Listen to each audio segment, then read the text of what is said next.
Hello everyone, welcome back to my YouTube channel. ಇದು ಯುಗಾದಿ ಹಬ್ಬದ vlog ಆಗಿರುತ್ತೆ. ಮೊದಲಿಗೆ ನಾನು ಯೂಟ್ಯೂಬ್ ಚಾನಲ್ನ ಯಾರೆಲ್ಲ ಸಬ್ಸ್ಕ್ರೈಬ್ ಮಾಡ್ಕೊಳ್ಳದೆ ನೋಡ್ತಾ ಇದ್ದೀರೋ ಪ್ಲೀಸ್ ಸಬ್ಸ್ಕ್ರೈಬ್ ಮಾಡ್ಕೊಳ್ಳಿ. ಹಾಗೆಯೇ ಈ ವಿಡಿಯೋ ಇಷ್ಟ ಆದರೆ ಒಂದು ಲೈಕ್ ಮಾಡಿ. ಈ ವಿಡಿಯೋನ ಎಲ್ಲೂ ಸ್ಕಿಪ್ ಮಾಡಿಬಿಡಿ, ಪೂರ್ತಿಯಾಗಿ ಈ ವಿಡಿಯೋನ ನೋಡಿ. ಇವತ್ತು ಯುಗಾದಿ ಹಬ್ಬ. ಇವತ್ತು ಏನೆಲ್ಲ ಮಾಡ್ತೀನಿ ಈ ವಿಡಿಯೋಲಿ ಫುಲ್ ಇರುತ್ತೆ. ಇವಾಗ ಬೆಳಿಗ್ಗೆನೇ ಎಲ್ಲ ಸ್ನಾನ ಎಲ್ಲ ಮಾಡಿಬಿಟ್ಟು ಮೊದಲಿಗೆ ನಾನು ಫುಲ್ ತಲೆ ಎಲ್ಲ ಒರೆಸ್ಕೊಂಡು ಆಮೇಲೆ ಪೂರ್ತಿಯಾಗಿ ರೆಡಿ ಆಗಿಬಿಟ್ಟು ಇವಾಗ ನಾನು ದೇವ್ರ ಪೂಜೆ ಮಾಡೋಕ್ಕೆ ಎಲ್ಲನೂ ರೆಡಿ ಮಾಡ್ಕೊಳ್ತಾ ಇದ್ದೀನಿ. ನೆನ್ನೆನೇ ದೇವ್ರ ಸಾಮಾನೆಲ್ಲ ವಾಶ್ ಮಾಡಿಬಿಟ್ಟು ಕ್ಲೀನಾಗಿ ಇಟ್ಟಿದ್ವಿ. ಇವತ್ತು ನಾನು ಅದಕ್ಕೆ ಎಲ್ಲನೂ ರೆಡಿ ಮಾಡ್ಕೊಳ್ತಾ ಇದ್ದೀನಿ, ಬತ್ತಿ ಎಲ್ಲ ಹಾಕಿಬಿಟ್ಟು.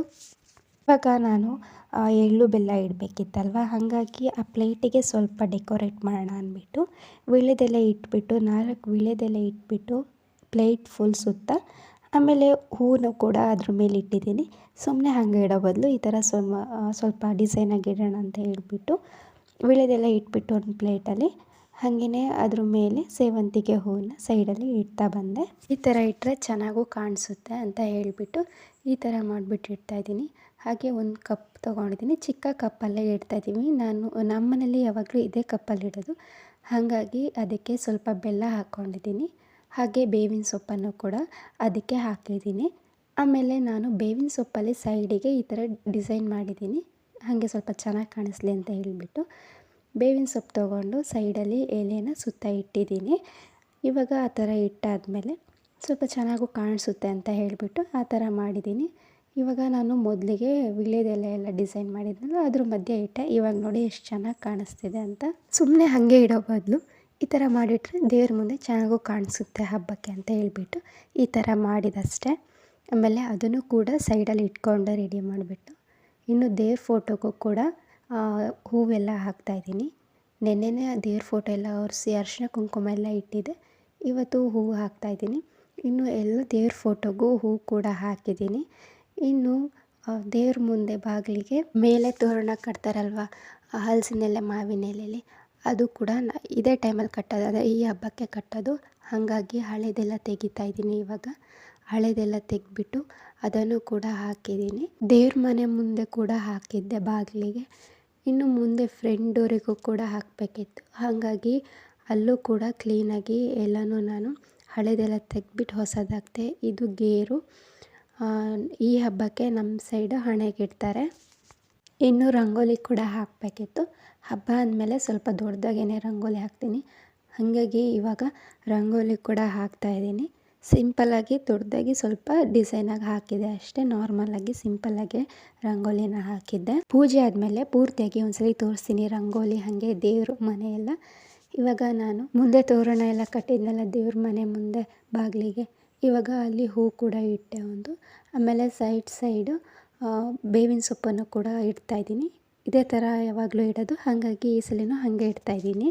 ಪ್ರತಿ ಸಲ ಹಿಂಗೆ ಇಡೋದಲ್ವ, ಹಾಗಾಗಿ ಮುಂದೆ ಬಾಗಿಲಿಗೆ ಇಲ್ಲಿಗೆ ಸೇವಂತಿಗೆ ಇಟ್ಕೊಳ್ಳೋದೇ ಮರ್ತೋಗಿತ್ತು, ಲಾಸ್ಟಿಗೆ ನೆನಪಾಗಿತ್ತು. ಹಾಗಾಗಿ ಮನೆ ಹತ್ರ ಇದ್ದಿದ್ದು ಹೂವನ್ನೇ ನಾನು ಇಟ್ಟಿದ್ದೀನಿ. ಇನ್ನು ದೇವ್ರ ಕೂಡ ಎಲ್ಲ ರೆಡಿ ಮಾಡಾಗಿತ್ತಲ್ಲ, ಇವಾಗ ಪೂಜೆ ಮಾಡೋದು ಅಂತ ಹೇಳಿಬಿಟ್ಟು ದೀಪ ಎಲ್ಲ ಹಚ್ಚಿ ಪೂಜೆ ಕೂಡ ಮಾಡ್ತಾಯಿದ್ದೀನಿ ಇವಾಗ.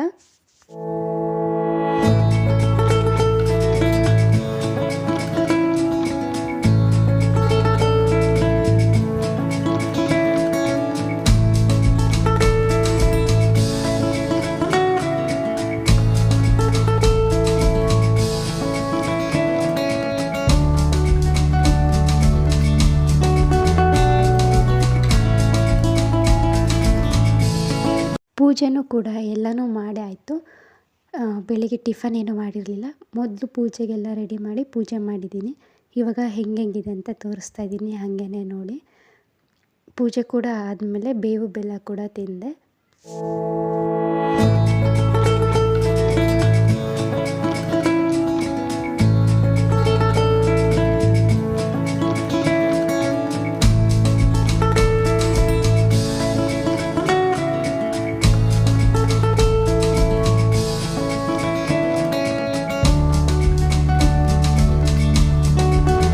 ಇನ್ನು ಟಿಫನ್ ಇವತ್ತು ನಮ್ಮ ಮನೇಲಿ ನೀರು ದೋಸೆ ಹಾಗೆಯೇ ಸಾಂಬಾರು ಮಾಡಿದ್ರು. ಮಾವಿನಕಾಯಿ ಚಿತ್ರಾನ್ನ ಮಾಡ್ತಿದ್ದು ಆಲ್ ದ ಟೈಮ್, ಆದರೆ ಈ ಸಲ ಮಾಡಲಿಲ್ಲ. ತಿಂಡಿ ಎಲ್ಲ ತಿಂದಾದಮೇಲೆ ಒಂದು 11 ಗಂಟೆ ಅಷ್ಟೊತ್ತಿಗೆ ಒಬ್ಬಿಟ್ಟು ಕೂಡ ಮಾಡೋದಕ್ಕೆ ಎಲ್ಲನೂ ರೆಡಿ ಮಾಡ್ಕೊಳ್ತಾ ಇದ್ದೀವಿ. ಹಾಗೆ ಆದರೆ ಲೇಟಾಗೋಗುತ್ತೆ. ಹಾಗಾಗಿ ಬೇಗನೆ ಸ್ಟಾರ್ಟ್ ಮಾಡಿಕೊಂಡು ಒಬ್ಬಿಟ್ಟು ಮಾಡ್ತಾಯಿದ್ದೀವಿ. ಇವತ್ತು ಬೇಳೆ ಒಬ್ಬಿಟ್ಟೇ ಮಾಡ್ತಾಯಿದ್ದೀವಿ. ಇವಾಗ ಬೇಳೆ ಕೂಡ ಎಲ್ಲ ತೊಗೊಂಡು ಹಾಕ್ಕೊಂಡು ಇವಾಗ ಅದನ್ನು ಕ್ಲೀನಾಗಿ ವಾಶ್ ಮಾಡ್ಕೊಳ್ತೀವಿ.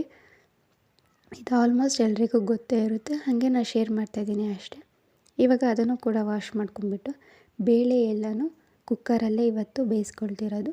ಎಲ್ಲನೂ ಬೇಳೆನೂ ವಾಶ್ ಮಾಡಿದ್ದು ಕುಕ್ಕರಿಗೆ ಇವಾಗ ಹಾಕ್ಕೊಂಬಿಟ್ಟು ಅದನ್ನು ಕ್ಲೋಸ್ ಮಾಡಿ ಒಂದು ವಿಷಲ್ ಆದಮೇಲೆ ತೆಗೆದುಬಿಡೋದು. ಬೇಗನೆ ಬೆಂದೋಗಿಬಿಡುತ್ತೆ, ಹಾಗಾಗಿ ಬೇಗ ತೆಗಿಬೇಕು. ಆಮೇಲೆ ಈ ಕಡೆ ಅದು ಬೇಯೋಷ್ಟೊತ್ತಿಗೆ ಮೈದಾ ಹಿಟ್ಟನ್ನು ಕೂಡ ಕಲಿಸ್ಕೋಬೇಕಿತ್ತು. ಹಾಗಾಗಿ ಮೈದಾ ಹಿಟ್ಟನ್ನು ಕೂಡ ಇವಾಗ ಜರಡೆ ಇಟ್ಕೊಂಡು ಎಲ್ಲ ಕ್ಲೀನಾಗಿ ಕಲಿಸ್ಕೊಳ್ಬೇಕು. ಹಾಗಾಗಿ ಜರಡೆ ಇಟ್ಕೊಂಡು ಅದಕ್ಕೆ ಅರಿಶಿನ ಹಾಗೆಯೇ ಸ್ವಲ್ಪ ಉಪ್ಪು ಆಮೇಲೆ ಸ್ವಲ್ಪ ನೀರನ್ನು ಸೇರಿಸ್ಕೊಂಡು ಹಾಗೇ ಮಿಕ್ಸ್ ಮಾಡಿಬಿಟ್ಟು ಲಾಸ್ಟಿಗೆ ಈ ಥರ ಆಗುತ್ತೆ. ಆಮೇಲೆ ಅದಕ್ಕೆ ಸ್ವಲ್ಪ ಎಣ್ಣೆ ಹಾಕ್ಕೊಬೇಕು, ಅಡುಗೆ ಎಣ್ಣೆ ಹಾಕಾದ್ಮೇಲೆ ಅದನ್ನು ಹಾಗೆ ಸ್ವಲ್ಪ ಹಾಗೆ ಮಿತ್ಕೊಂಡ್ಬಿಟ್ಟು ಸೈಡಲ್ಲಿ ಇಟ್ಕೊಂಡ್ರೆ ಸ್ವಲ್ಪ ಹೊತ್ತು. ಇನ್ನು ಕುಕ್ಕರ್ ಕೂಡ ಕೂಗಿತ್ತು. ಬೇಳೆನೆಲ್ಲ ಒಂದು ಪ್ಯಾನಿಗೆ ಹಾಕ್ಕೊಂಡ್ಬಿಟ್ಟು ಅದಕ್ಕೆ ಕಾಯಿ ತುರಿ ಹಾಗೆಯೇ ಅದಕ್ಕೆ ರುಚಿಗೆ ಎಷ್ಟು ಬೇಕು ಅಂದರೆ ಸ್ವೀಟ್ನೆಸ್ಸಿಗೆ ಎಷ್ಟು ಬೇಕೋ ಅಷ್ಟು ಬೆಲ್ಲ ಹಾಗೆಯೇ ಅದಕ್ಕೆ ಏಲಕ್ಕಿ ಹಾಕ್ಕೊಂಬಿಟ್ಟು ಒಂದ್ಸಲ ಮಿಕ್ಸ್ ಮಾಡಿ ಮಿಕ್ಸಿ ಮಾಡ್ಕೋಬೇಕು. ಇವಾಗ ಆವಾಗಲೇ ನಾವು ಮೈದಾ ಹಿಟ್ಟನ್ನು ಕಲಸಿಟ್ಟಿದ್ವಲ್ಲ, ಇವಾಗ ಈ ಥರ ಮಾಡಿಕೊಂಡು ಹೋಳಿಗೆ ಕೂಡ ಮಾಡ್ಕೊಳ್ತಾ ಇದ್ದೀವಿ. ಅಂದರೆ ಬೇಳೆ ಒಬ್ಬಿಟ್ಟು ಇದನ್ನು ಕೂಡ ಹಿಂಗೆ ಮಾಡ್ಕೊಂಬಿಟ್ಟು ನಾರ್ಮಲಾಗಿ ಎಣ್ಣೆ ಕವರ್ ಬರುತ್ತಲ್ವ ಅದ್ರ ಮೇಲೇ ತಟ್ಕೊಳ್ತಿರೋದು. ಇನ್ನು ಹೋಳಿಗೆ ಕೂಡ ರೆಡಿ ಆಯಿತು. ಇನ್ನು ಮಧ್ಯಾಹ್ನದ ಊಟ ಸಿಂಪಲ್ಲಾಗಿ ಇವತ್ತು ನಮ್ಮ ಮನೇಲಿ ಮಾಡಿದರು, ಜಾಸ್ತಿ ಏನೂ ಮಾಡಲಿಲ್ಲ. ಬೇಳೆ ಒಬ್ಬಿಟ್ಟು ಹಾಗೆ ಕಾಳುಗೊಜ್ಜು, ಕೋಸಂಬರಿ ಹಾಗೆ ಅನ್ನ ಸಾಂಬಾರು, ಒಬ್ಬಿಟ್ಟು ಸಾಂಬಾರು ಇಷ್ಟು ಮಾಡಿದ್ದು ಮಧ್ಯಾಹ್ನ ಇಷ್ಟೇ. ಇನ್ನು ನೈಟಿಗೆ ನಮ್ಮ ಮನೇಲಿ ನಾನ್ ವೆಜ್, ಅಂದರೆ ನಮ್ಮ ಸೈಡಲ್ಲಿ ಇವತ್ತೇ ನಾನ್ ವೆಜ್ ಮಾಡೋದು. ಹಾಗಾಗಿ ಇವತ್ತು ನೈಟಿಗೆ ನಾನ್ ವೆಜ್ ತಂದಿದ್ದರು, ಚಿಕನ್ ತಂದಿದ್ದರು, ಮೊಟ್ಟೆ ಕೋಳಿ ಹಾಗೆ ನಾರ್ಮಲ್ ಕೋಳಿ. ಇವಾಗ ಮೊಟ್ಟೆ ಕೋಳಿಲಿ ಸಾಂಬಾರು ಮಾಡಿಬಿಟ್ಟು ಇದರಲ್ಲಿ ಕಬಾಬ್ ಮಾಡಿದರು, ಹಾಗೇ ಕಡುಬು ಮಾಡಿದರು. ಇಷ್ಟು ಇವತ್ತು ನಮ್ಮ ಮನೇಲಿ ನೈಟ್ ಊಟ ಆಗಿತ್ತು. ಇವಾಗ ಇನ್ನೂ ಕಬಾಬ್ ಎಲ್ಲ ಹಾಕ್ತಾಯಿದ್ರು, ಹಾಗೆ ಸ್ವಲ್ಪ ಕ್ಲಿಪ್ಪಿಂಗ್ಸ್ ತೊಗೊಂಡಿದ್ದೀನಿ ಅಷ್ಟೇ ನಾನು. ಆಮೇಲೆ ನೈಟ್ ಊಟ ಕೂಡ ಸಿಂಪಲ್ಲಾಗಿ ಸಾಂಬಾರು ಹಾಗೆ ಕಬಾಬ್ ಕಡುಬು ಈ ಥರ ಆಗಿತ್ತು. ಹಾಗೆಯೇ ಇವತ್ತಿನ ವ್ಲಾಗ್ ಕೂಡ ಇಷ್ಟ ಆಗಿದ್ದರೆ ಒಂದು ಲೈಕ್ ಮಾಡಿ. ಇನ್ನೂ ನೆಕ್ಸ್ಟ್ ವ್ಲಾಗಲ್ಲಿ ಸಿಗೋಣ. Thank you for watching.